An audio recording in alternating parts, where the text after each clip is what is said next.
Traizio bat izan zen. Martxa berdea deitu zioten, baina martxa beltza izan zen. Fue un pacto secreto, una traición.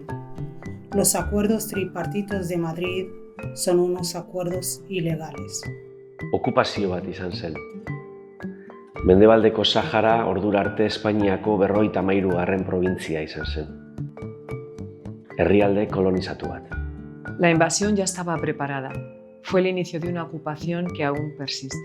50 urte pasa dira, mende erdi bat.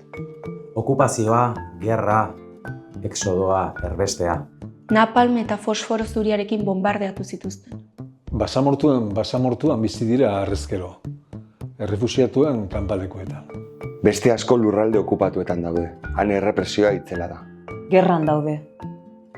Abandonatuta daude. Ahanzturara kondenatuta. Axola gabekeriari. Baina resistentzian jarraitzen dute. Eta duela 50 urte, estatu berri bat aldarrikatu zuten. Saharako Errepublika Arabiar Demokratikoa. Iraultza bat egin zuten. Erbestean, estatu berri bat sortu zuten. February 27 marks the 50th anniversary of the creation of a new state, the Sahrawi Arab Democratic Republic. Efemeride hori ospatu nahi dugu. Egun berezi horretan nazioarteko zuzenbidea errespetatzea eskatuko dugu.